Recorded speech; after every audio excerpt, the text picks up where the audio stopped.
ഇന്ന് NDAന്റെ ഭാഗമായി 2020 ജോയിൻ ചെയ്യുന്നു. നാളെ പ്രധാനമന്ത്രി നരേന്ദ്രമോദിജി പങ്കെടുക്കുന്ന പ്രോഗ്രാമിൽ 2020 സാബുജിയും ഒഫീഷ്യലായിട്ട് PMന്റെ പ്രസൻസിൽ NDAന്റെ ഭാഗമാവും. എനിക്ക് 2-3 കാര്യം ഈ സന്ദർഭത്തിൽ പറയാൻ ഞാൻ ആഗ്രഹിക്കുന്നു. ഞാൻ ഇവിടെ വന്നു കഴിഞ്ഞ് NDA മുമ്പോട്ട് വയ്ക്കുന്ന ഒരു കാഴ്ചപ്പാട് വികസിത കേരളം, വിശ്വാസ സംരക്ഷണം, സുരക്ഷിത കേരളം, ഇത് ഞങ്ങൾ മുമ്പോട്ട് വെച്ച് നാടിൻ്റെ രാഷ്ട്രീയ സംസ്കാരത്തിൽ മാറ്റം കൊണ്ടുവരാൻ ഞങ്ങൾ ആഗ്രഹിക്കും എന്ന് ആണ് ഞങ്ങളുടെ ലക്ഷ്യം എന്ന് കൃത്യമായി ഞങ്ങൾ ആദ്യം പറഞ്ഞതാണ്. ഈ പൊളിറ്റിക്കൽ കൾച്ചർ, വിവാദങ്ങളുടെ പൊളിറ്റിക്കൽ കൾച്ചർ, രാഷ്ട്രീയ സംസ്കാരം നമ്മളെ നാടിനെ എത്ര കൊല്ലമായി ബാധിക്കുന്നു. ആ മാറ്റം കൊണ്ടുവരാൻ NDA മാത്രമേ ഒരു മുന്നണി ഈ വികസിത കേരളത്തിന്റെ കാഴ്ചപ്പാട് മുമ്പോട്ട് വയ്ക്കുന്ന ഒരു മുന്നണി ആണെന്ന് ജനങ്ങൾക്ക് ഇപ്പോൾ കൃത്യമായി മനസ്സിലാക്കിയിട്ടുണ്ട്. അപ്പോൾ 2020 എന്ന പാർട്ടി നമുക്ക് എല്ലാവർക്കും അറിയാം, കുറച്ചു കാലമായിട്ട് 2016 മുതൽ വികസനം, ജനങ്ങളുടെ പ്രശ്നങ്ങൾ പരിഹരിക്കുന്ന ഒരു വികസനം പ്രാക്ടീസ് ചെയ്യുന്ന ഒരു പാർട്ടിയാണ്.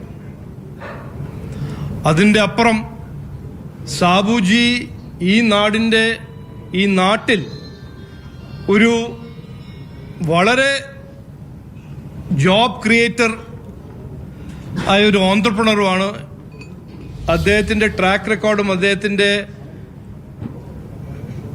ബിസിനസ് ആക്യുമെൻ കുറിച്ച് ഞങ്ങൾക്ക് എല്ലാവർക്കും ബഹുമാനമുണ്ട്. മലയാളിയായ എനിക്ക് അഭിമാനമുണ്ട്. അദ്ദേഹത്തെ ഈ സ്റ്റേറ്റിൽ നിന്ന് എങ്ങനെ പുറത്താക്കി തെലങ്കാനയിൽ പോയി 20,000 അവിടെ തൊഴിലവസരങ്ങൾ അവിടെ സൃഷ്ടിച്ചു. അപ്പോൾ NDAന്റെ ഭാഗമായി 2020 ഇന്ന് വരുമ്പോൾ അത് NDAന്റെ ആവശ്യമാണ്. പക്ഷെ അതിൻ്റെ ഒപ്പം എല്ലാ മലയാളികളുടെ ആവശ്യമാണ്. അദ്ദേഹം ഇവിടെ വന്ന് അദ്ദേഹത്തിൻ്റെ ആ ജോബ് ക്രിയേഷൻ ട്രാക്ക് റെക്കോർഡ് തുടരണം. വികസിത കേരളത്തിൻ്റെ വലിയൊരു ഭാഗമായിട്ട് ആ ഒരു ഇക്കണോമിക് ആക്ടിവിറ്റി തുടരുന്നതെന്ന് ഞങ്ങളെല്ലാവരും ആവശ്യമാണ്, നാടിൻ്റെ ആവശ്യമാണ്. ഞാൻ കുറേ മാസമായിട്ട് പറഞ്ഞു, ഇതുവരെ നടന്ന രാഷ്ട്രീയത്തിൽ വലിയ മാറ്റം ഈ ഇലക്ഷൻ വരാൻ പോകുന്നുണ്ട്. ഇത് നിർണായകമായ ഇലക്ഷനാണ്. നമ്മൾ എത്രയോ തവണ ഈ UDFും LDFനും മാറി ഭരിച്ച വിവാദ രാഷ്ട്രീയം കണ്ടതാണ്. അവരുടെ ഇക്കണോമിക് പോളിസീസ് ഒരു ഫെയിൽഡ് പോളിസീസാണ്. 10 കൊല്ലം ഭരിച്ച LDF നാടിനെ നശിപ്പിച്ചു.